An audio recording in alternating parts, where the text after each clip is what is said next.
Right. Today we're being joined by Mikayla Bowen from the Geelong AFLW Football Club. Mikayla, thanks for coming on. Hey, Cooper, how are you? Thanks for having me. Not a drama. No, I'm not too bad, you? Yeah, good. Going well. Good. Stiff from training, but good. See, speaking of training, Mikayla, so obviously that started officially on Monday. How was that first session? Yeah, good. Good in the best way. As I mentioned, I love that you've quotated the officially because obviously there's been a lot of work put in prior for every player in the AFLW competition at this stage with the development of the competition. You know, that off-season block is crucial in terms of what you can get out of it. So we do feel like we've been at it for a little while longer than just Monday, but no good. Monday was a testing day for us, as for most AFLW clubs, strength testing, speed testing. And last night, Tuesday, we had our first main training session. So again, bear with me today. I'm here and that's what matters, but I'm quite sore, but in the best way. Good. So obviously, tell us a bit about how your football journey started, Mikayla. What kind of got you into that footy path? Yeah, it's probably a whirlwinded one. I love listening to each AFLW player's story and how they've got their way into the competition. I feel like there's such a diverse range of pathways, and even more so now there is actually a set in stone pathway, which my age being 23, I was fortunate enough to have that opportunity. I know a lot of the girls on our list that, you know, potentially the more mature girls in our group, they didn't necessarily have those opportunities. So footy for me, when I say it was a bit of a whirlwind, was not necessarily my first choice. Whether or not that was because it wasn't necessarily a thing when I was young. I watched my brother playing growing up. I run water for him, cut oranges for him, just never played. So played a bit of soccer, played some basketball probably being my major sport when I was younger. But yeah, it's so interesting actually. My mum has also always supported me growing up in terms of, purchasing clothing, purchasing whatever I need for the season. And it was actually footy that I think she had just had enough. And I said to Mum, I really want to try it. And she, I think, had bought me so many basketball shoes and soccer shoes. And I'd kind of moved from one sport to the next that she was like, you can wear your brother's boots for the first training session. So I run around looking like a clown for my first season, which I completely understand from her end. But lo and behold, that was the sport I absolutely adored. And since I started, I've never looked back. Since I laid that first tackle and got tackled, I reckon. And here I am now. So it's been a journey, but I feel like it's one that I wouldn't have chosen otherwise. That's right, and it looks like it's only getting started. As you mentioned, Mikayla, you're only 23, so obviously, you know, as I said, the journey's only just starting, been for 5 years so far. So the Eagles, Mikayla, obviously, there's a pre-draft select signing. I think that's what it was called. Where they draft people early. So the first ever signing for the Eagles, your childhood team, Mikayla, how was that time for you when you were first told then that they'd select you? Yeah, it makes me emotional even hearing, you know, that conversation be brought up again because it was an expansion signing. So obviously West Coast joining the competition a little bit later than 2017. Pretty sure it's 2020. Correct me if I'm wrong. But yeah, extremely fortunate. Adam Selwood is one of the main names that comes into mind for me. He was an absolute mentor of mine before the Eagles even joined the competition in the AFLW. Similar to what other clubs would have done, like even for Geelong, for example, I think before they joined the comp, they had the VFL. So you had some sort of a program. We were training a lot, then to find out we were joining the competition in 2020, I think it was. Just again, I mentioned my brother and his involvement in football has probably swayed my family's direction on who we support. And so my whole family are Fremantle supporters.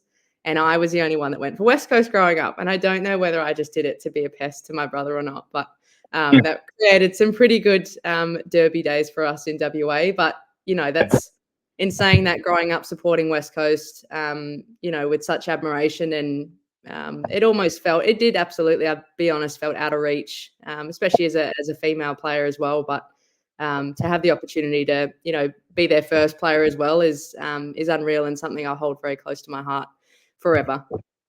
That's good. So obviously you mentioned to your family being Freo and you were West Coast. How was that balance? And was it an interesting rivalry, especially when the Derby was on?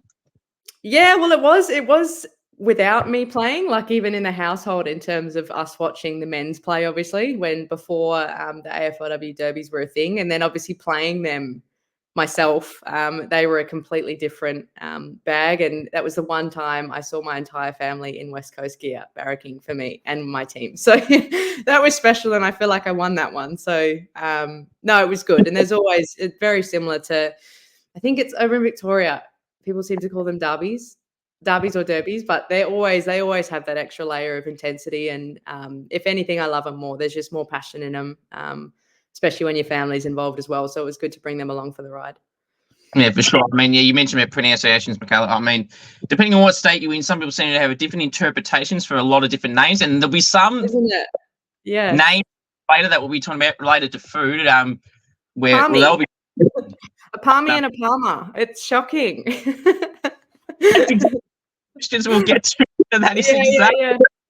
You knew where I was going, so you know what we're talking about when we find out too, of course. All right, Yeah. so when you were at the Eagles, Mikayla, in that time you were there, how did you enjoy your time there? And as of course, as we said before, being a childhood team, that was pretty cool. And how was the time that you were there?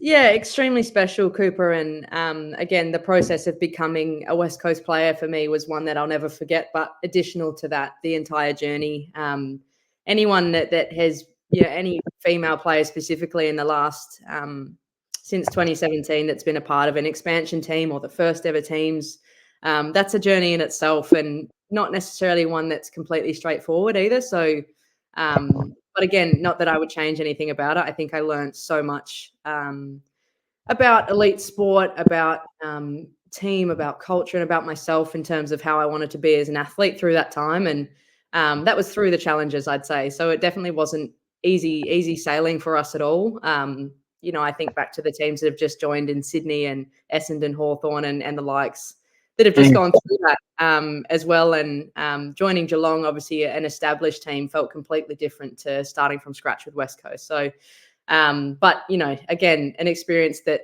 for me was life-changing. And the girls that I met, I think, throughout that, obviously from being from WA and growing up through the waffle and being a bit younger than the girls that I ended up playing with throughout my waffle career and going up through the youth leagues and then into league of the waffle, like these are girls that kind of terrified me, to be honest. And, in a good way, like I looked up to them very much. So I'm talking your Dana Hookers, Emma Swansons, and even from a Fremantle perspective, Cara Donnellan, now Cara Antonio as well. She was my coach and captain at Swans and Swan Districts Football Club, sorry. And so, that connection that I formed with those girls who went through those challenges as well of, becoming an established team. I don't think I've ever felt closer in a football team up until this point anyway. And those connections, it's crazy to see how different the team is now. So from when we first started, there's obviously been a lot of transition, as there is in a lot of teams, but those connections will never change for me. They feel a bit more like family than just teammates. So it's special. That's very good. And so just one last one on the West Coast side of things. In that time at the Eagles, you played obviously 25 games there, kicked some goals there, of course. We can't forget that. So your favourite teammates while you're at the Eagles and may still keep in contact with now? My favourite teammate. Oh my goodness, that's a really hard question. I think from a connection point of view, and in terms of, like, I definitely have. I've got Kelly Gibson, Shanae Davison, and Taylor Bresland, who Kelly Gibson's still there. Shanae's now at Brisbane, and Brez has moved on career-wise as well. And so they were probably my crew there in terms of, and now connecting with them. I play online with them every now and then. I call them. We were looking at the fixture being like, we're versing West Coast at this and we're versing Brisbane the next round. And but I think, there's one that really stands out for me in Hayley Bullis. She, for me, in terms of who I am, how I operate, the way I like to approach my sport and holistically be an athlete, someone that I've connected really, really strongly with there. And obviously she's now moved on to Sydney as well. So she's gone through, like I'm saying, she's gone through that expansion period again at another club too. So Hayley Bullis for me is one that will always hold a very special place in my heart, and one that I really connected and related with a lot, probably more so as well. She was actually the one that when we were going through the COVID period and had to hub, I stayed at her place, and we obviously off the back of that got so much closer as well. But yeah, she's a very genuine human being and someone I relate really close to. So I actually had the ball on Yes, the go through ball. recovery. The ball, yes, the ball Awesome. name. Yeah, I'd love it a bit. She's incredible. And the ball summarizes up the way that she goes about it pretty well. Poor thing is just obviously, I'm not sure if you discussed this, but sustained that ACL injury, and that kind of is a test of character to me, and of how much I love her. I'm like, that was the worst thing I could have thought for her, but I also saw, I'm like, if anyone's going to come out of this better, it would be her. Yeah. And that just is emphasized my respect and love for her. So yeah. That's right. So tell us a little bit about the switch from the Eagles to Geelong. Obviously, as you mentioned, you're from WA, a diehard Eagles person. What kind of prompted that move to change? Because it may come to a surprise considering it was your state and the team you grew up for. Yeah, and that's again, when I get asked that question, I'm like, it flips me back to the first couple of years that I spent there, and I think it was ended up being 3 seasons I spent with West Coast, and I think, yeah, if I'm to summarize it, Cooper, in terms of my main reasoning, I probably had a moment where I was like, I recognize that I have one shot at this, and I really want to, I want to do what I can to put myself in the best position to, live out my career the way I feel I really want to, and I want to get what I can out of it. And the move to Victoria for me was one that I never ever thought I would be doing. I'm not the biggest fan of the cold, as like I've got about 3 jumpers on right now and like these really fuzzy socks because I'm freezing. But I guess, yeah, for me, I absolutely saw where Geelong were going with their progression as well. And I do feel like I've spoke on this before in terms of their previous seasons before I was there. And I guess the competition started to recognize them a bit more. I feel like I could kind of see that coming a bit. And I didn't necessarily feel like the competition recognized that. And I think for me, that was quite magnetic, and I really wanted to be a part of that. And I think I knew this period was going to be really hard for me. But I've always recognized that those are the periods that I get the most out of myself in. So there is absolutely no bad blood between myself and West Coast. And I will always have the soft spot in my heart for them as well. And in the same sense, watching them now, like I wish nothing but the best for them other than when they play Geelong. Because I'm so grateful for everything there. And I guess, yeah, Geelong for me was purely just an opportunistic. I really want to do what I can to get the most out of my career. So a big shift, obviously, moving across the country and leaving my family behind as well.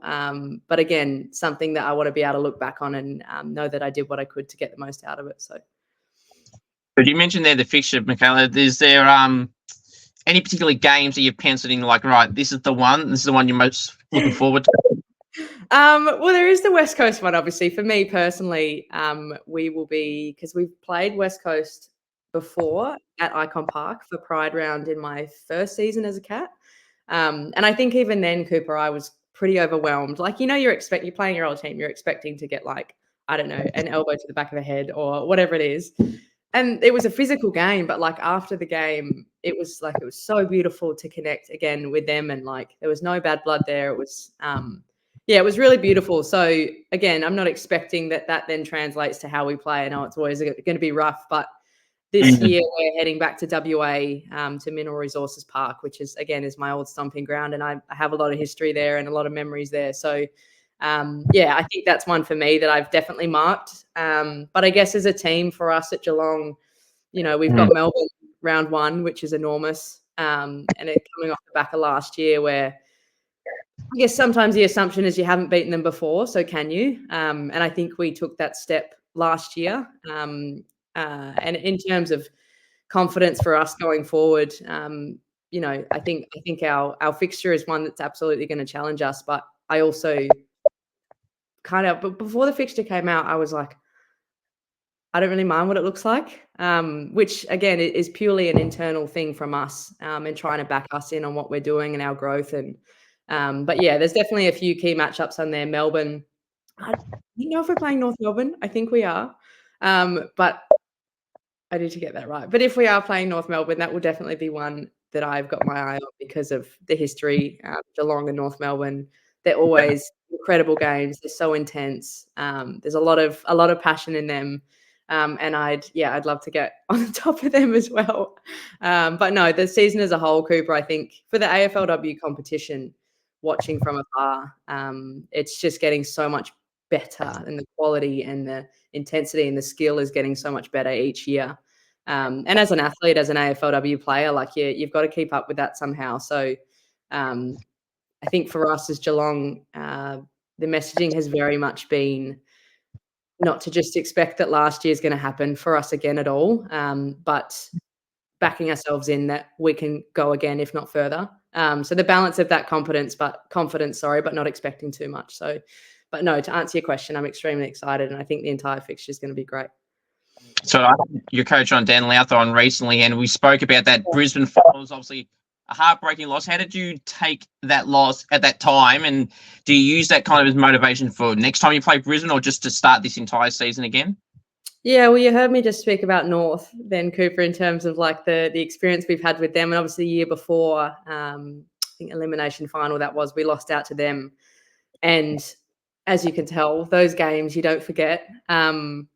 Not at all in like with complete respect to Brisbane, and the way that they played and went on to win the flag. But you don't forget how that felt. And I know that they've been through that themselves. They've probably gone to the grand final and lost, and remember what that felt like. So I would, be silly not to assume that that's what they had in them last season as well. So again, going forward this year, Brisbane, we will absolutely be versing, and it's that fine balance of not underestimating them, but backing ourselves in enough to be like, we've been here before. And even, down to the days such as yesterday and Tuesday. Like I had a moment yesterday in training where that's on my mind, and I'm dying during the running session, but I'm like, okay, this is that next step that we need to continue to take. And I do feel really confident in our group in terms of the way we've approached off season, and are about to with preseason as well, that we'll give ourselves the best chance we possibly can without expecting anything. Being planned for unscripted is the way that Dan is really, really pushing us this year, and embracing what football is, which is so unpredictable. You can't expect things, and if you do, you most likely get caught out. So I back us in. That's all I'll say. So in your career, obviously you played 49 games combined with West Coast and Geelong. So round one will be game 50, Mikayla. That must be a pretty cool moment to officially be all going to plan, of course. Yes, absolutely. And that in terms of timing, that it's odd to think that it almost feels like a half and half for me. So the 50 game is like it's a bittersweet moment for me of, where I started, where I am now, and recognizing all of that as well. I think there's actually a couple of others. I think there's Chloe Shear, Kate Sermon, and Amy McDonald, maybe someone else. So that for us, we're lucky enough for that to be round one against Melbourne at GMHBA. So I absolutely hope that everything goes accordingly and I'm able to play that game, and judging by selection anyway, and that family can come across to that too. That'll be pretty special, and to be able to do it at a home stadium will be amazing. And again, would love to do it with the girls that are celebrating that too. I was just going to say, well, I'm sure Dan will pick it. You played every game so far, so it makes sense to continue. I'm telling you, can't expect anything. You just can't get too comfortable. But yeah, I get you. True. So obviously you're playing on the wing mainly, Mikayla. How's that journey been to play on the wing? And obviously running, I'm sure, is something you build as some of your strengths too as a footballer as well. Yeah, it's again interesting thinking back in my entire journey. I guess the wing wasn't necessarily something I had done at all or was used to before getting picked up by West Coast, and that was a move. My whole junior career I played inside mid, as a lot of girls do, and then obviously there's only so many places in the inside mid as well. So that was a process for me. Originally, fully honest, I struggled with that at West Coast. Probably I would say the first couple of months that I was trying it, it was something for me that I needed to go through a process of stepping back and being like, I got to a point where I said to myself, no, I'm going to accept this and I'm going to become the best winger I possibly can. And that was a massive shift for me in accepting that this is my role within the team, and not necessarily craving to be somewhere that, whether or not that happens eventually, that's not at all off my radar. But I think it's that acceptance piece of understanding where I am and how I can impact in this position. So I ended up really enjoying that at West Coast, and obviously that's transitioned onto Geelong as well. I think when I first moved over, I was playing with Nina Morrison on the other wing, and yeah, again, sitting home at West Coast, kind of thinking that was going to happen was pretty surreal. I have a relationship with Nines before even coming to Geelong, but obviously the incredible player that she is, to be able to play on the wing with her and as a part of a system of what Geelong are doing at the moment was I was extremely grateful for, and hoped that I could add something to that as well. And I guess, like I'm saying, the big part of that is being able to accept your role, and that's what we've really been trying to drive within our group as well, as it's the teams that play the game as a team and bring other players into the game, and they're the teams that ultimately go the next step.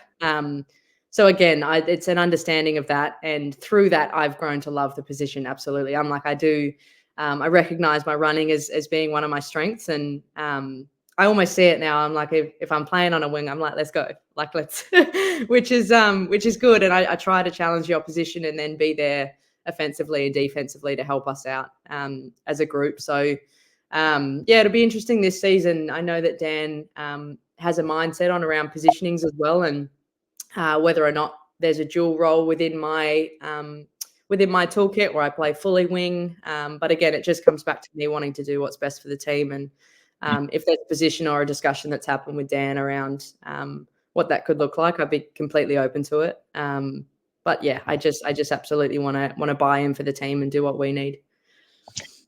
Well, Mikayla, it's very well known, and I've seen it plenty of times, and it's a credit to yourself being a people person. And, there's not many people at AFL, really any. In AFLW, there is some, but not as much as probably they feel they should. What kind of connects you to the fans that, like engagement? Because I think it's a credit to yourself, as you said, to do that. Because, every week I've seen it when Geelong posts something, you're always involved in everything, and with fans as well, that post stuff. Yeah, how are you with all that? You obviously enjoy it too. Yeah, no, thank you, Cooper, for that as well. I think it is something for me that I haven't consciously thought of. And I do think it's a credit to the people around me. I personally feel, what's the word? It feels natural for me. I don't know. I guess that's just kind of how I am as a person, and with my teammates, I've always been, I just love getting around people. And I think back to even West Coast, and I guess the excitement for me going back to Mineral Resources Park, again, not where I am now, but where I was, those connections that I formed with those fans as well was something really special. And whether or not I see them there, they'll obviously be in different colors to me, but I'll always cherish those relationships that I formed. And I don't forget them either. I like to, I think at the end of the day, for me, it's recognizing that these people are coming out of their way to come and support and watch. And the absolute least that I can do is recognize that. And so I always say, I'm like, we're just people at the end of the day. Like, we are just people. I love the fans. I love the support. And at Geelong, that's just seemed to translate as well. So the fan base here for the entire playing list is enormous, and they travel everywhere. And the cheer squad, Cooper, I can't tell you how passionate they are. I do find a lot of crossover as well. Been fortunate enough to meet a lot of the cheer squad and fan base through the AFLW season personally. But then I go to a men's game to go and watch them, and it's like the cheer squad are the same. It's the same people. It's the same, and then, there's the other side to that as well, where you do get a new young girl or a young boy that comes down, and to be able to recognize the impact that you can have and see that as an opportunity for these young kids. I know how I felt being that young kid, seeing people, and especially for a young girl to see what she can become. And again, a young boy seeing, how to support his sister or again, just want to become an elite athlete. So, but no, I do find for me, that's something that is unforced, and it's a credit to, how open the fans are to me as well, especially at Geelong recently. It's like, they've been a second family for me over here, and they've been so welcoming, and I really respect that, and I'll never take that for granted. That's good. Now, the name Boxers, you would have heard that so many times for obvious reasons. Tell us a bit about your clothing brand, Mikayla, which has seemed to be flying off really well, we see lately.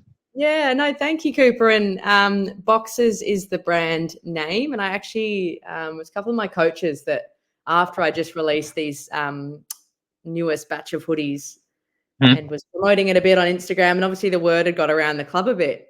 It was Elise Coventry, or we call her Flinny, sorry, who was just like, oh, like Boxers, like what does that even mean? I don't know what that means. And I kind of, it's weird in Victoria. The full story isn't necessarily known. I didn't really know anyone over here when I first started. So it was in 2020, back at West Coast when we were all going through COVID. And I actually started Boxers as a brand in 2020, and then when released my first batch of it, had a fair chunk of a break, obviously, when moving over here, just trying to logistically find a new screen printer, take the time to adjust, move in here, get, everything that happens when you relocate, obviously in a sporting world as well.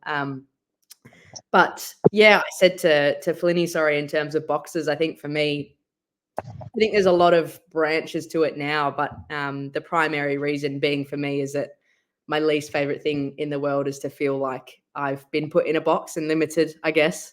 And so that's where Boxers came from. And I think then off the back of that, I have the mental health piece, which I'm extremely passionate about, aligned then with, I guess, the sports psychology and that high performance and wanting to encourage that and instill that off the back of my own experience. So I think I've really loved it. The idea of, for me, of being able to design something and me wear it, but then see other people wear it, I think is pretty unreal. And so I guess, off the back of that, the messaging piece, I've always wanted to ensure that there's an underlying reason of why I'm doing something. So again, you'll see these little kind of, whether or not they're small or big, but I want to connect to people some way. And 9 times out of 10, these are coming from things that I've personally felt and have had conversations with other people. And I just want them to be little reminders for people. So again, I released a singlet initially in that first batch that said "prove them wrong," and clearly that was how I was feeling in the moment. But it was very, it's very interesting to be able to then have the conversation off the back of that. So people would ask me about where that came from, why I felt that way, and then I was then able to continue that conversation with them as well. So again, Boxers can be broad, sorry, but that for me encourages questions, which encourages people to talk about these things. So yeah, I've absolutely loved it, and this recent batch has gone crazy, which is awesome. I actually said the other day, because I feel like this recent release is quite different to my original release, and I kind of look back on it being like, wow, like I feel like there's been a big shift in terms of the way I was originally doing it, the way I'm doing it now, and even that in itself for me is growth, and I'm just really enjoying that. The Geelong girls have just absolutely got around it, and even more so the coaches and everyone upstairs and the staff as well. So it's been pretty crazy. The doctor just ordered a cap the other day, which is cool. So but yeah, the biggest piece behind it being that I just want to be able to have an impact on people and share my own story in a way that allows others to share theirs as well. So that's awesome. Yeah, funnily enough, I had my own clothing type brand for my page and podcast for about a year and a half. I'm a bit like you. I've kind of started it and then I paused it because the person that was helping me with that, hard. off to London. So then I was kind of like, he was kind of managing the online side of things. Like I could check stuff and everything, but like the payments, the delivery, all that stuff. Yeah. When I had funny story too, when I had that, I was like you. I was like, no, I don't think really much will come of it or something like that. Like it might be all right randomly, but no, it started off really well, and then and you know what was a funny story? I won't name the player's name from the AFL side of things, but I had never spoken to him before. He knew of me. Well, he must have, clearly. He ordered the top ones, and I didn't know it was him because I wasn't handling at the time those names and all that, where to send it to. And then, I was talking to the guy that does it. He's like telling me, this isn't that guy. So I started randomly having a look one day, months later after they'd ordered and already gotten it. It's like, that's so-and-so, and he played AFL and he's a decent player too. I'm like, what the hell? I've never spoke to him. So awesome. Yeah. I love that you brought that up, Cooper, as well. And congratulations for you. I think I think that's one of the biggest things is that like there was no expectation from my end for it to be anything. I wanted to do it for a reason and um yeah, I had reason behind it and then it just kind of happens. And again, Yeah. even that in itself, I love to tell that story because then if other Mm. people are feeling things that are like, oh, I want to try something, I don't know whether or not it's going to work. I'm like, I didn't know. You didn't know. Mm. You didn't know that, even your reach, Cooper, as well, and what you're doing on Instagram and your interviews and everything like that is a form of connection for everyone. And again, it's hats off to you for that. Like no one could have told you that was going to happen. I love listening to your stuff. And I'm even more grateful to be a part of it. But yeah, it was interesting you brought up that the AFL player for you because again, I had a couple connections with through the AFL Academy before we all got got picked up into the AFL with Tyler Hanks, Georgia Patrikios, Maddie Pressbarkis, and Neens was in that cohort as well, Nina Morrison, sorry. But Yeah. when I first released my stuff, like Georgia Patrikios, Tyler Hanks, like all these girls that I know of, but I haven't really spoken to them much. They all got Yeah. around with Jess Trend from Hawthorn, who was on Big Brother at this stage, was promoting it. And it's just it's really special. And again, it's probably allowed me to connect with people again. And it's an incredible experience and one that I'm personally really enjoying. So That's awesome to hear. So too, that you got players from other clubs that you may not have. Obviously, as you said, you knew who they were and that, but like you hadn't had a deep connection with, or you hadn't played with them consistently for them to, probably for an expectation. Go, oh, yeah, well, if the player's getting, you're probably the ones I know. But to have you mentioned Patrikios from the Saints, Sparks from Essendon. I mean, Georgia might have helped there, but what I mean, it's yeah. have people outside to show that a lot of people are caring as well. No matter how many it is, at least some are. Yeah, and caring is one piece. I would hope that then off the back of that, so for me to wear this jumper, I hope that someone that is struggling would recognize the fact that I'd absolutely be here to talk about things. That if Tyler Hanks is wearing a jumper around Melbourne, it just I hope that that's the main reason I'm doing it. I'm like, I want to encourage people to talk and know that it's okay to talk. It's okay not to be okay. It's okay to feel, anything that you're feeling. And again, a lot of that's come from personal experience and me going through that myself and knowing what that feels like. So but it's special. So I'm enjoying it. Good. So in terms of, we'll go back to your football side of things, Mikayla. So obviously, if you wanted to compare your West Coast debut to your Geelong AFLW debut, how were both of them and how were you going to both? Obviously, the West Coast one, I believe, was a loss, but the Geelong one was a win. So how did you balance those first two? Yeah, very, which again, in the scheme of things, like the 50 games in the men's season doesn't sound like much, but it feels like a lot in the women's season. So I think back to my first game, it was at Victoria Park against Collingwood for West Coast. And I just remember I knew I was ready. There's nothing that prepares you for it, I think. And it's more like you're running around. I don't know who it was. I don't know. Bree Davey wouldn't have been there. There was a couple of players I remember running past being like, oh my God, that's Sabrina Frederick-Traub. Oh my God, that's like whoever it is kind of thing. I don't know if they were playing at Collingwood at the time, but I clearly remember thinking that to the point where now it's kind of like you're running past, say, I don't know, Monique Conti, and it's like, oh my God, it's Monique Conti. But it's like, no, like I'm Mikayla Bowen too. Like you back yourself in a lot more. And I guess, going back to the West Coast game for me, my whole family was there. It's a massive, massive moment for any debutante that goes through that too. So I think that was our first game for West Coast as well. So for everyone, it was enormous. But again, for me, then transitioning to Geelong, it's adapting to a new group. It's mentally going through, how do I fit into this team? What are all these things? And there is so much going through your head a lot of the time. It helps when you have Georgia Pressbarkis on your team that goes back and kicks the winning goal. Like that was just unreal. And that was, the game against Richmond where, being able to get around her and get around the girls that were really performing and then us as a group to be able to come away with that win was something that for me just started everything at Geelong and being like, okay, not saying this is going to be easy, but like I'm here for this. And I want to then continue to improve myself and in order to be a part of this team and what we're about to embark on. So it feels odd to reflect back on it because it doesn't feel like long ago, but at the same time, I'm like, I do remember feeling quite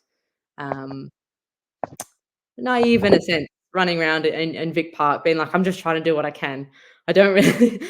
I was trying to play the winger role. I was trying to not be distracted by who's running past me. I was trying to, be clean with the ball.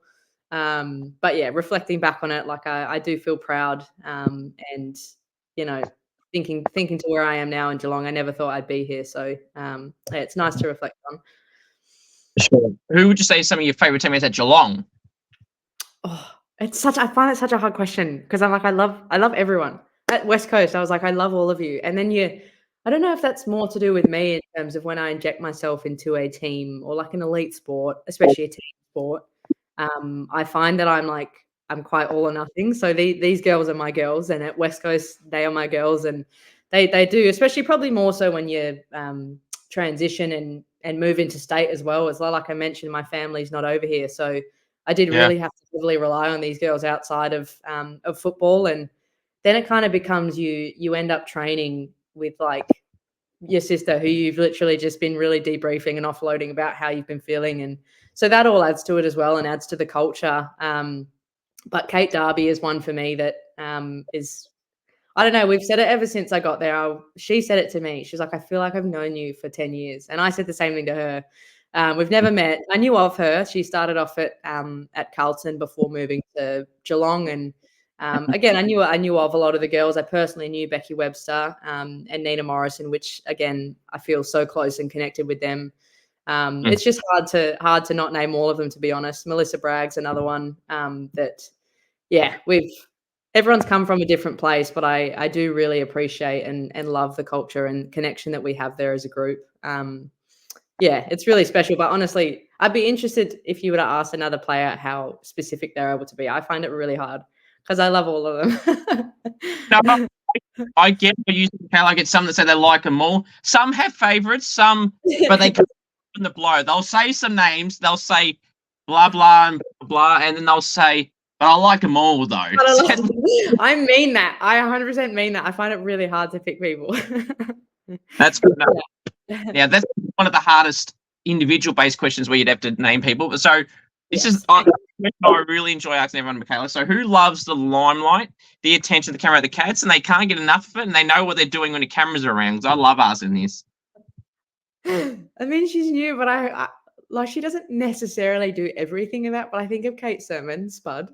She's just like, she's so loud, so chatty, so bubbly, but like exactly what you need in a teammate. And you have to have someone like that in your team. And I love Spud I love her for everything that she is.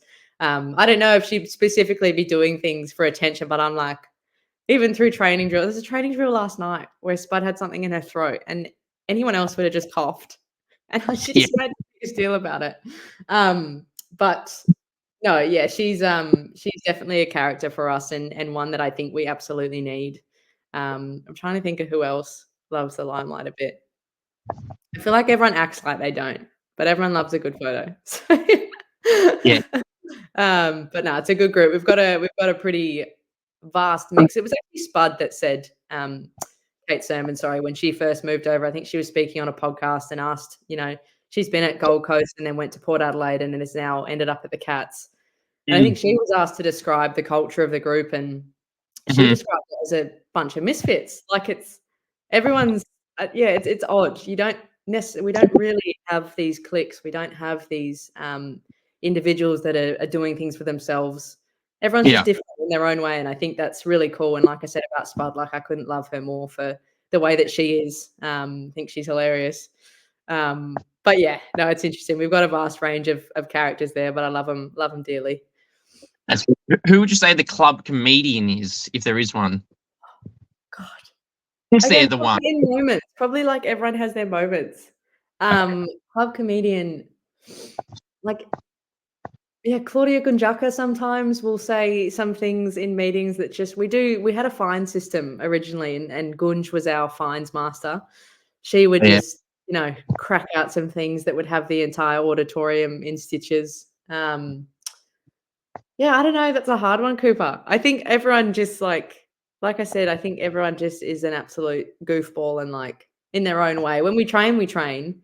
Yeah. But there's a lot of laughter a lot of the time. So it's a broad answer, but I'm not good at these questions. And I'll change it up here for these ones. So, who are some teammates that you feel that kind of fly under the radar a little bit that don't get talked about as much as you feel that they should?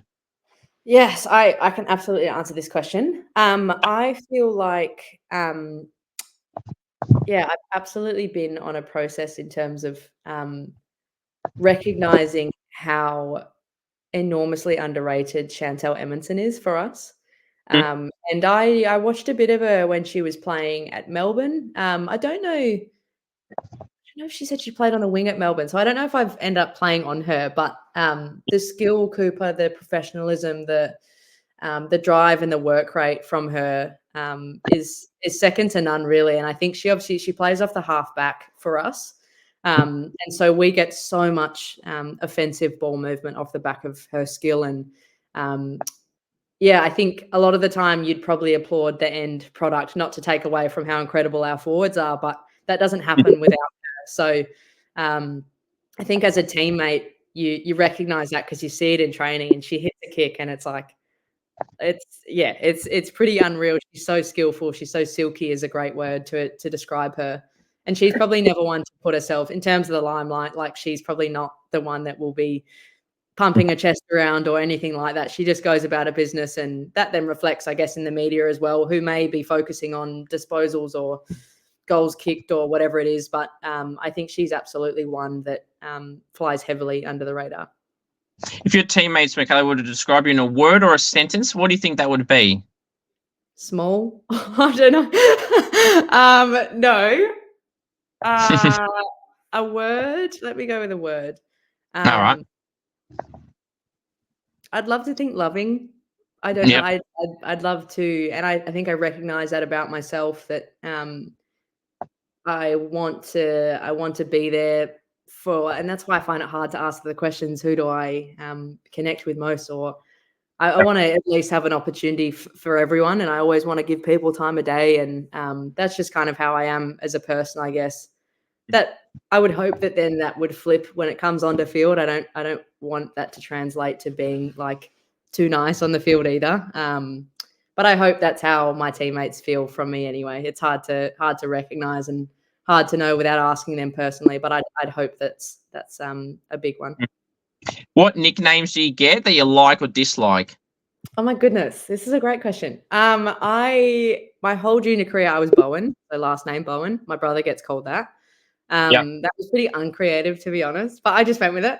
And then I went to West Coast and it turned to Bose, which it took some time for me to adjust to. It was our coach Luke Dwyer that randomly threw that out, and then everyone kind of went with it. And Bose was short than Bowen, and then I actually really enjoyed that at West Coast. And then I came to Geelong, and they were like, "Oh, what's your nickname?" And I said Bose, and I think it was Nina Morrison that, the Bose speakers, like BOSE. Oh, yes. And the headphones and stuff. She was like, "Oh, like Bose, that sounds like Bose." Like, and they didn't really vibe with it as much. So they then transitioned it. I don't know why it's been controlled by everyone around me, but anyway. Now I'm absolutely Bowie, and that's 100% my favorite nickname. I think it rolls off the tongue really well, and that's something that Geelong have kind of picked up for me, and it's just stuck ever since. So Bowie is definitely the biggest one for me now, and the fans have really got around that as well. And if I get called Mikayla, I'm kind of looking around like, who is that at the moment? So that's kind of the state of which it's at. I think at one point, maybe it was Kate Sermon when she came along, and we were talking about nicknames for some of the new players. Sorry, and she was asking what mine was, and I wear socks in the ice bath. Don't ask. Well, I know why, but don't ask why. It's ridiculous. So she wanted to call me Socks, and I'm so glad that didn't stick. So I'm Bowie, and I'm cool with that. That's a good one, Bowie. From now, for the rest of this, I'm going to call you that, Bowie. Call me Bowie, please. I'm more than fine with that. Yes. Before we started, I was thinking of doing that, but I'm like, I'll go the name for now, and then You're so fine. Do you have a nickname, Cooper? Yeah, I do. I get Coops. Coop. My page nickname is everyone calls me Scoops as well on there. So I get one. And you know what? I mean, that's funny story, right? No, obviously, as you know, my name's Cooper. And for some reason, even in messages, like from anyone, whether they're players or fans or people I know personally or work people, like they'll know my name, right? And they'll reply back, "Thanks, Connor." I don't get why. Like it's just right. My name, or maybe not my page name, but like on my other account, it's got or emails, for example, it's got my real name. How can you say something else? It's got literally when I message you, it's got the name there. It's not even like they're spelling it wrong. I get a lot of misspellings, but for them to call you Connor when it's Cooper is pretty, they haven't recognized that one clearly. I know. Like at first I'd be like, "It's Cooper, by the way," but now I'm like, "Whatever." I don't. Yeah. You'll roll with it. Yeah, that's so funny. Roll that now. The Swan Districts. Now, obviously, you mentioned that was your waffle club. Now over time, it was in Perth in February. I did a Golden Chance with girls, some from the Swan Districts. So it was pretty cool. I had a big comp of like 16, 17 players, and anyway, so over that time period, I was trying to pick a team. And coincidentally enough, I think a few of the Swannies girls convinced me. I ended up picking the Swan Districts. So how was your time there? Yeah, awesome. Yeah, again, that is like such a key period for me in terms of memory. I think like I would never ever forget. Like there was so many key moments throughout that journey for me at Swan Districts that like have stuck with me. And so clearly, you're asking me questions about the waffle and my journey into AFL, and I can't not think about Swan Districts Football Club. And it's actually my two mates, Mikayla Hyde and Brianna Hyde. Michaela's now playing at Collingwood from Fremantle. This was probably the period where Mum was like, "No, I'm not buying you any football boots." As we just went down to a come and try day. I would have been 14, 15, which in the scheme of football is not young. Like it's it's definitely not Auskick age. And we went down for a couple of tryouts for the Rogers Cup, which is the youth league there. And yeah, just loved it. So we just went in, had a crack, loved it, continued to progress from there. And off the back of that, went through States and AFL Academy and the process from there. But the Swan Districts journey for me, I met so many of my core friends there. They were so welcoming, and probably even bigger than that. Cooper as well, around who I am and accepting myself as a person. That was something for me. I think sport has a major role to play in what's accepted in society and what's not. And obviously female sport being so accepting of the LGBTQ community, like I didn't necessarily associate myself at all before then, not because I didn't want to, I just wasn't aware of what it could look like. And that for me was,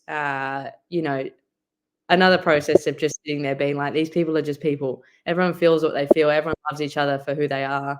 And then there's the football component that just makes that so much more special. So I learned so much there. It's so interesting. And I don't know if this is in Victoria, but in WA, like if you come from a club, they are the best club. So I feel that way for Swan Districts, but not everyone does. So like I'm speaking in very high notes about it. And obviously if you come from Peel Thunder, that is the best club to come from, whereas I don't feel that way. So I'm absolutely speaking from a personal standpoint and how much I love the club. And I'll always credit the club in terms of where I've come from. I'm always proud to be a Swan Districts player. And when I end up going back to Perth, whenever that is, I will absolutely love to go back down there and, start that journey of being able to give back to them because they gave so much to me. Very good. I mean, there's a saying going, I don't know who said it, but they always say, never forget where you came from. Never, man. Never forget. And that's something I need to put on a hoodie. It is. Because I feel, and I'll write your little name on the bottom of it, Cooper. It's from you. But that's seriously where I feel, and a lot of that kind of thinking, around never forgetting where you've come from and recognizing across the fence to a fan, we are all just people. Like that is just realistic. That's the most realistic viewpoint you can get. And I think it's easy in the sport world to get caught up in where you are now and what's wrong with where you are now and the pressures and the and everything that comes with being in this position. And this isn't even just elite sport. This is life in general. I know everyone goes through this. Everyone goes through this in their own circumstance as well. But it's always that thinking around, the gratitude and reflection, and I love all that. I journal quite a lot. I'm absolutely a deep thinker. I think into things a lot, which a lot of the time gets me into some strife in my own head. But no, I completely agree with you. Never forget where you've come from. Absolutely. Now, we mentioned palmy earlier, Mikayla, but let's get right into these food questions. So how they goes, there are 6 questions, 6 food questions. For context, only 12 people have got all 6 questions correct to how I would answer them. And I've asked well over 100 people these questions. So we're interested to see how you go. And then the lowest score anyone's ever gotten is 3 out of 6 with a bunch of people getting 3. So you wouldn't want to get 2 or less. And only 7 people, actually now 8, have said the illogical wrong answer for this first question, which is coincidental. Wait, so do I have to answer how I think you'd say it? Well, no. So yeah, you answer it how you generally would, and I'll tell you if you're wrong or not. So you're telling me whether it's wrong or right. Okay, great. Yeah. Okay, go. Is chicken palmy? Is it a palmy or is it something else? It's a palmy. Good work. See, I'm glad you said that. You know what? And as you've been through the stage where I've had a bunch of WA people I just mentioned earlier, and not one WA person has said the opposite answer. So I'm glad you kept that trend going, even though you're down here. We go off the thing that you say it how it's spelt. I don't see the A. Anyway. That's exactly what I tell the people that say the wrong answer.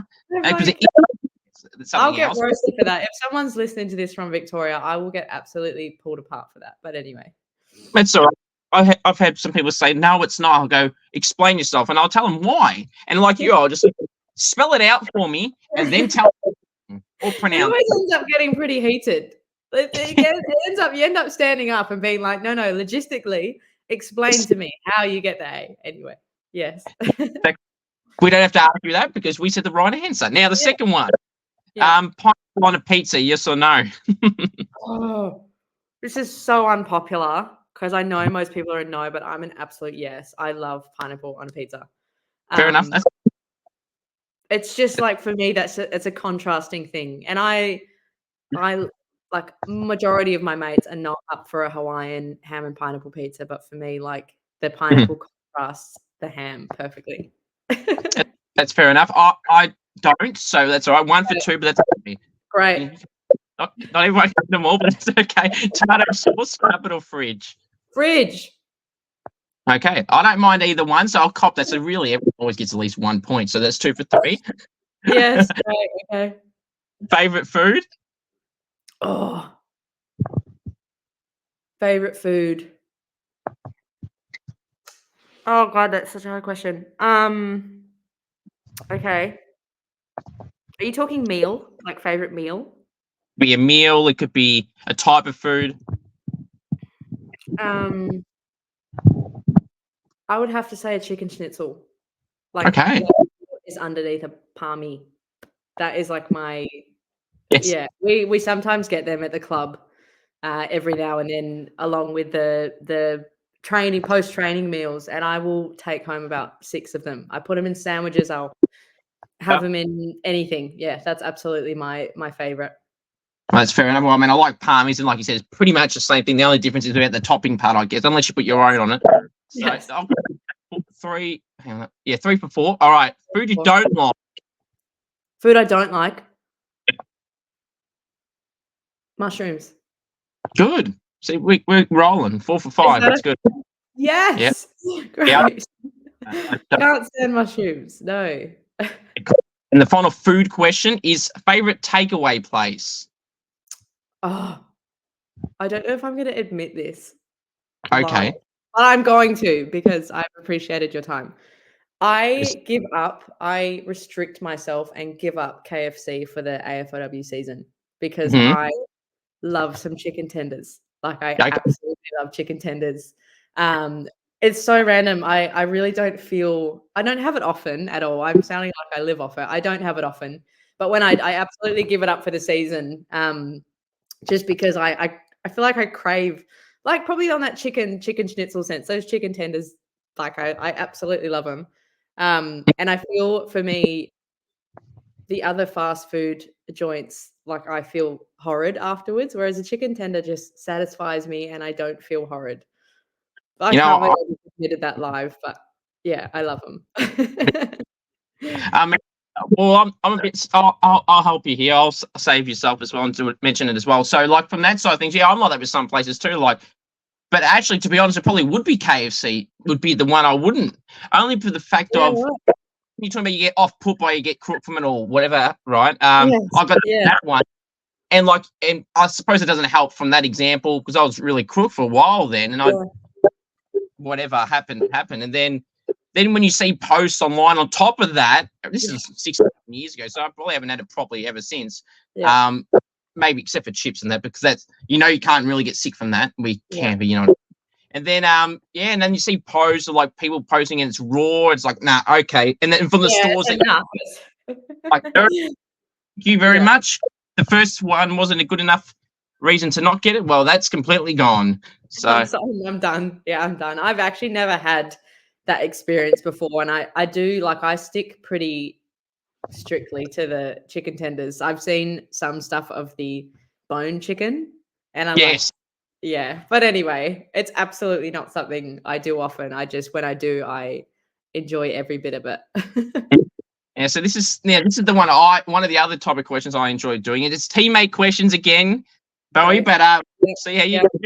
Yeah. I think easier. So best Okay. chatterbox club. Spud. Kate Salmon. Nice. So there we go. See, that's a good start. Right, straight away. No other All right. words than- Yeah. Loudest and quietest teammates. Loudest Spud. Kate Salmon. And Yep. quietest, probably Chantel Emerson. Okay. Yep. And now this one could go any which way. If you're stuck on a deserted island, Bowie, with teammates, who are you bringing and not bringing, and why? Oh God. Okay. I have to bring Darbs. Yep. Is this one person each? One of each side? One. It can be three. It can be none. I'll bring the whole team then. No, okay.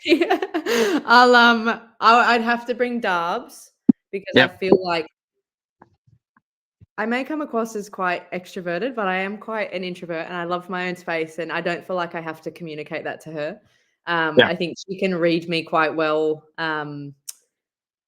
But yeah, and I think we get each other quite a lot. So even traveling with Darbs, I think would be something that's quite simplistic. I know traveling has to be pretty chosen in terms of who you travel with because you're spending a lot of time with them. But Darbs would be someone I would take. Mm-hmm. I wouldn't take. This is hard. Oh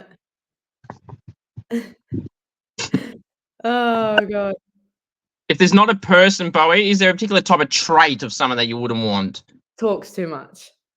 Okay. I was going to say Spud, not because I don't love her. I think I would be overloaded with I love her to pieces. But no, like I said, I think I absolutely, in terms of recharging, I don't necessarily recharge off, which it surprises a lot of people, I think. But me recharging is me having time for myself and doing my own thing and then coming back. Once I come back, I'll be fine, but I need that space. So. That's good. Yeah. Now, something I love doing, Mikayla, I don't know if you've seen any of the clips, but if not, I can definitely send you some. There's goal kicking messages that I do with people, and goals are very something that when I did play, I don't play now, that I love doing. I still do the challenges now. Have you got your best ever goal that comes to mind at any level? My best ever goal, I would think to AFLW actually, and both of them have been with West Coast. I'm thinking two. I don't have one that I really enjoyed was against Richmond. We were playing Richmond. I was with West Coast. It was pouring with rain. We probably weren't expected to win. We were doing everything we can. We hadn't had much success necessarily that season, but we knew Richmond were going to be a challenge for us. It was a pretty tight game. And it was a snap from the boundary in the rain.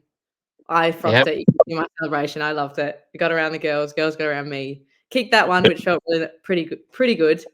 And then I think situational, not as much the kick, but situational. It was West Coast v Gold Coast. I think it was one of our last games. Oh, it was Indigenous round actually in my first or second season. That was just a snap to win the game. So that for me was a very memorable one. Probably the kick was a bit easier than the Richmond one, but situational wise, it was special. So Good. Yeah. I just know they don't come often. So I'm like, I like to make sure they go in when I do get a chance. That's right. Glad, Bowie, that you mentioned snaps, as I just said with mine. I mean, every highlight. So how I do this with mine is every goal kicking challenge I do, I'll post a full video on YouTube, obviously. But for Insta Reel, I always put like the best moments of myself and the person I'm versing. And like I guarantee, there's not going to be a reel that I put up of my one or two best goals, and they're not boundary ones. It's just my. Yeah. Are you like a check side or a usual snap? More just the generic snap or even the dribble kick. But I've started. Say both. Say all of the above. Bowie, that's it. I mean, I've started doing check sides a little bit.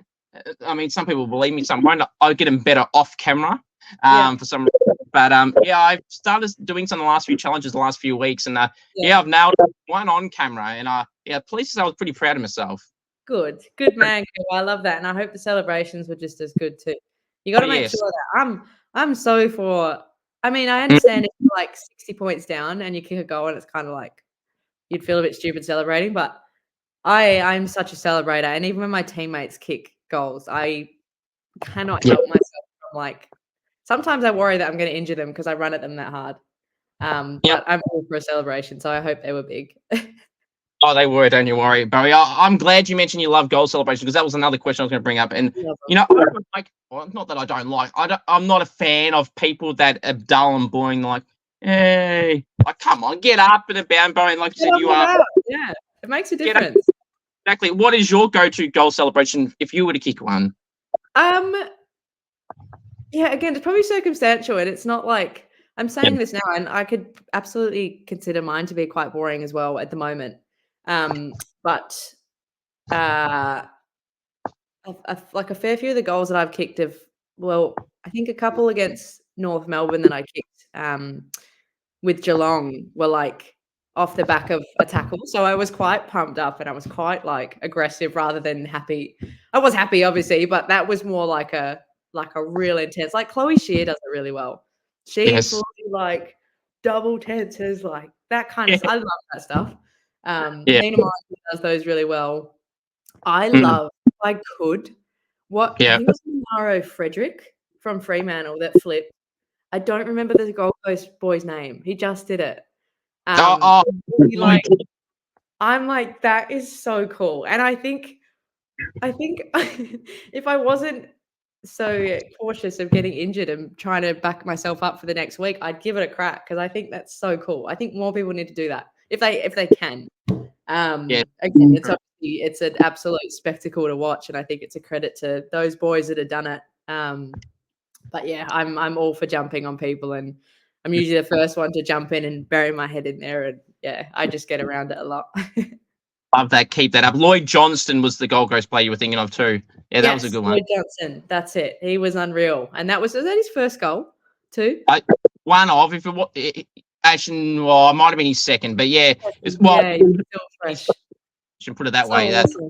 I love it. I love it. No, that was a. All right, so Mikayla, we're going to do some reflecting here. So, if you want to describe some of your worst sports experiences, like, is there any moments in your football journey that you've had to go through some stuff and like you kind of, I don't know how to word it, but like, has been any challenges throughout your football journey, whether they're through injuries or anything? Yeah, I actually have had a pretty good run with injuries. I've had a couple of head knocks, which I'm mindful of, and that's probably the biggest thing on my radar in terms of reporting that and ensuring that I do what I can to not have that happen again. But I've been pretty lucky with injuries. I've had a couple, a bit of a stress reaction at West Coast, and then my first season at Geelong, I had a grade 3 tear in my quad when I first came over. I blame it on the freezing cold weather. But anyway. Yeah. But no, I think, I've been pretty lucky with the injuries. I think, and this is like a very long-winded, it's not a specific answer here, so bear with me. But I think for me, the biggest challenge that I've gone through the entire, and it's not necessarily from my direct, the people that I'm dealing with, it's just, I have felt as though I'm younger, I'm smaller, I may not have a massive frame. So the assumptions that kind of come with that, probably, to be fully honest, that fueled a lot of my boxer stuff. And the idea of being put in a box because I am smaller, or not necessarily being allowed to lift heavy in the gym because, of my age or my height, or it's my first year. I think that for me was something that I struggled with. And yeah, definitely, I think I've grown the most through that in terms of, not wanting to feel that way. And I don't want others to feel that way either. So for me, then going through a club and seeing new draftees come through, I love to have that conversation, share that story, and, you know, pass on from a sense that I don't ever want you to feel like you can't do something because someone thinks that you can't. So that for me, again, is probably more of a holistic piece of, there's external expectations of what the media think, what your not family ever have. But I think just for me, recognizing of,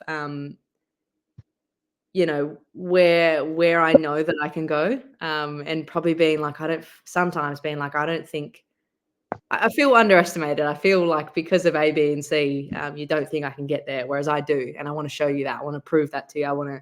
And that proved them wrong. That singlet I first released, I Yeah. almost wish I would change that to like prove you right kind of thing. That's how I feel. I'm like, because at the end of the day, that's, I guess, the journey and the growth that I've gone through is, it doesn't necessarily, like, it's irrelevant. External is irrelevant. I'm obviously feeling a certain way, but like at the end of the day, it literally comes back to me and how I feel about myself and my own performance, and not even performance, just life in general. So again, long-winded answer there, Cooper, but I think that's the main thing for me, and I want to be able to help people with that too. I'm absolutely sure going to go through it. But yeah. That's good. So on a good side of things, what would you say some of your best footy moments, Mikayla? Bowie. I almost did it. Oh. Mikayla Bowen. My best football moments.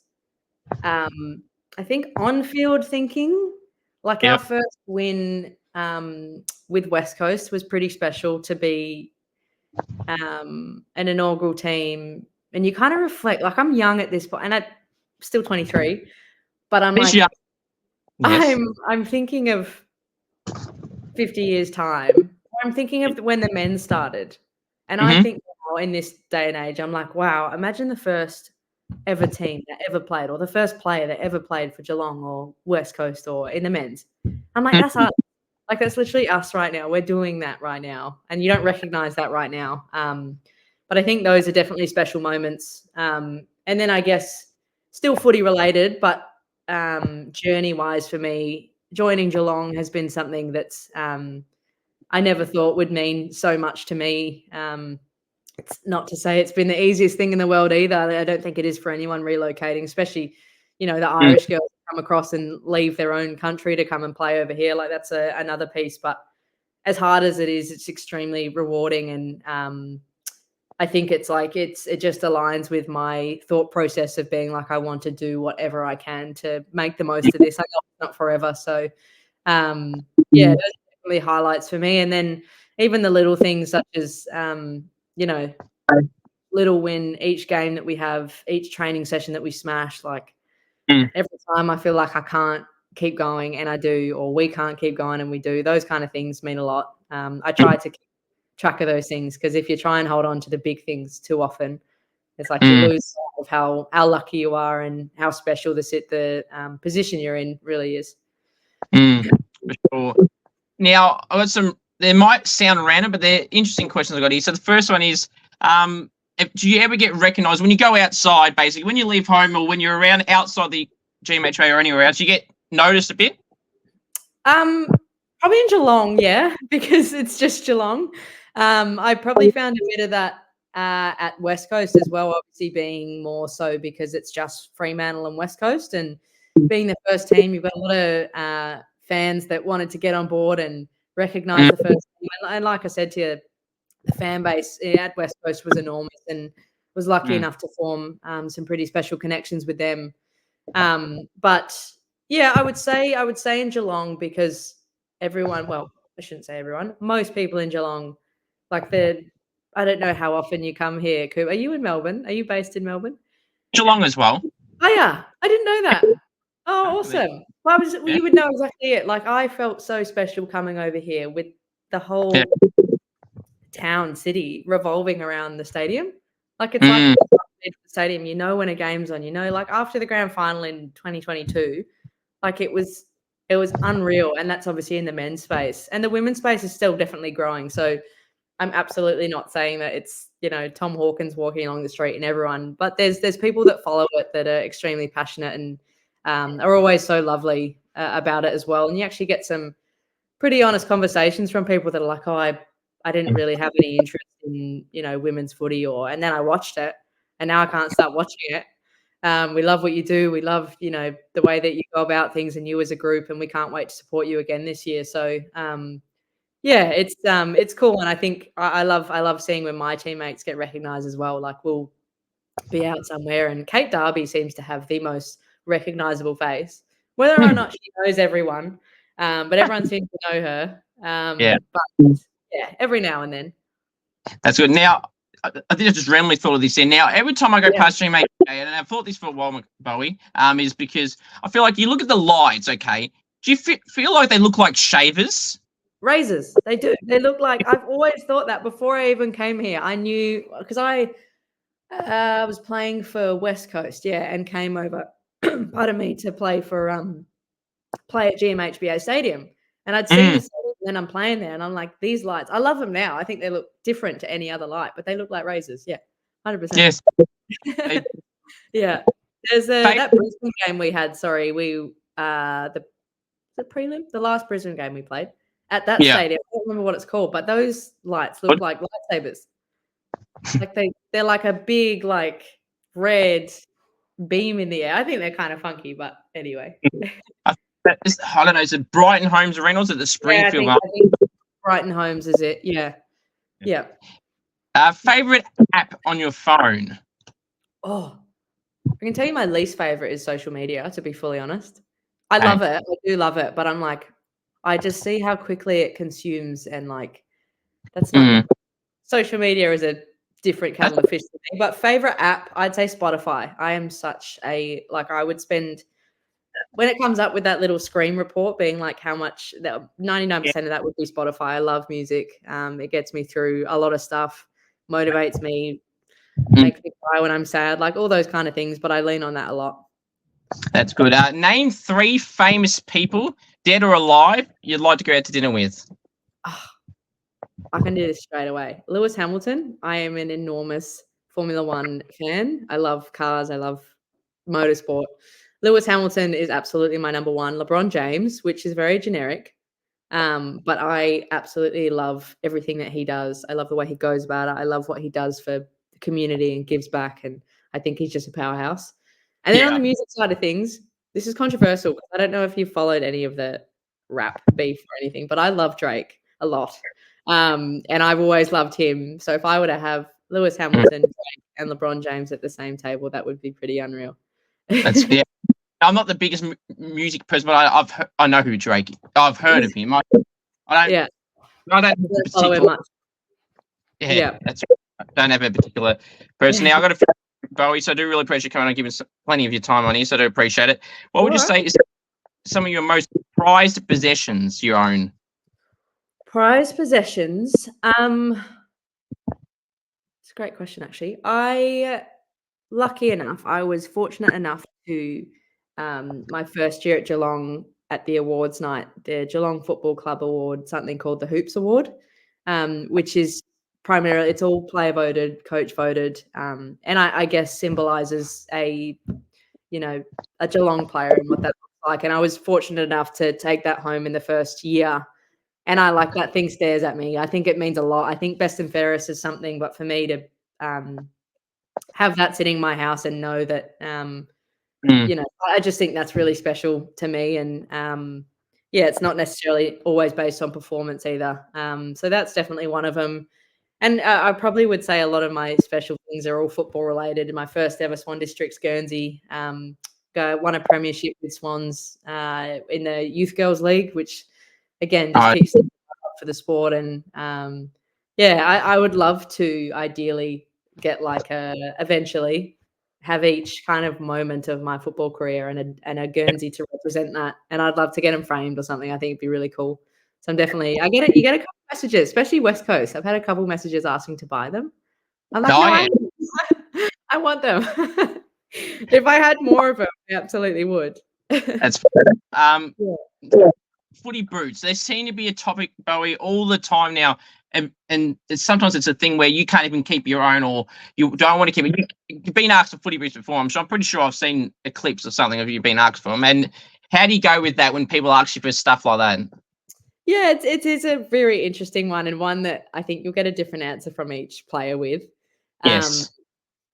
I do find it interesting because I think the more people ask, the more people ask. So like, and it's kind Yes. of like I don't know if it's that different in the men's, but we don't get that many pairs. So it's not like we can just order another pair and continue to order and then I guess off the back of that, like the way I go about it anyway with my footy boots is that it takes me a long period of time to wear them in to get them game ready. So I'm like I love the idea of it and I love the fan engagement and those girls that means a lot to me. Like it does mean so much to see signs like that and support like that. So in moments like that with those girls, I'm not fully aware of their names, but I adore them and they're so supportive. And I had a pair of boots sitting in my locker that like I hadn't worn for a while. I know it would mean a lot to me. So in that circumstance, absolutely. Some people are like, "Oh, can I have the boots that you're wearing?" And I'm like, "If I give them to you, I won't have anything to play in next week. So I either give them to you or I don't play." But I guess yeah, I completely understand the reasonings behind it, I guess, and whether or not I personally wear a headband as well. So like if there's something I can give, I know CJ from the Hawks I saw a clip of him give his really cool headband to a fan and it means so much to them as well. So yeah, I'll always do my best to try and give back in that way. That's good. I'll end with these two questions. I'll say them at both times for you. So the Yeah, first sure. one is, if you actually the extended of the season, the length of the fixture, would you like to get to a point, Bowie, where you're playing at least everyone once, or you match up with the men's fixture in terms of the length and everything like that? And of course, the other one, which will be the hardest one, you probably had to answer all time. If you thought the others were hard, well, get ready for this one. Yeah. Who, if you could, again, this would be as unrealistic as you like here, Bowie. If you were to pinch one player from another club to join Geelong, who would you like that to be? Okay, I'll answer the first question, Yep. which was about the fixture. Yep. And I think, yeah, I'd love to hear every player's answer to this, but like, no brainer for me. I would absolutely love a longer season. Just the Mm. opportunity to get more out of how often we train as well. I think that's you come from your juniors from, yeah, you're almost like, I don't know how many more games of footy I can play. Like I'm playing for Swans, then I've got an exhibition match, and then I'm flying to Queensland to play in states and all these kind of things to then you get to the top level and you're absolutely not as much. So completely grateful for all that we do play. I do hope we get sooner rather than later to a position where we are versing each team at least once. I think in terms of the competition and equal and making the competition a complete competition, you need that. It's really interesting. 3 years at West Coast, just coming up to my third season now at Geelong. So like within Yeah. 6 seasons, I haven't played Carlton once, and Oh, that's enormous. I've never played Carlton. I think we're actually playing them this year though, so someone's listened to me. Not that it's personal to me, but yeah. So I think things like that. And for me as a player, if Carlton were have to gone on to win the last 4 premierships, it's kind of like I complete respect to them, but I didn't feel like I had a chance to stop them or impact that at all. So um, yeah, anyway, I hope that we can get there one day. I know we're doing a lot of work and the AFL is doing a lot of work to get to that stage, but I love having these conversations. It's a lot of different opinions you'll always find. sure. And then if I could poach one player, Mm, that's a hard one. yeah. I'm trying to think, and this is again, part of me Mm, is thinking personal, who I would like, but then I'm like, what does mm, our team need? What does our team really need?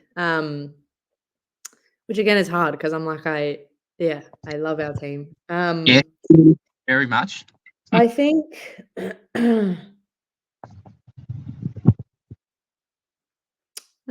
it's such a hard question. Oh my god.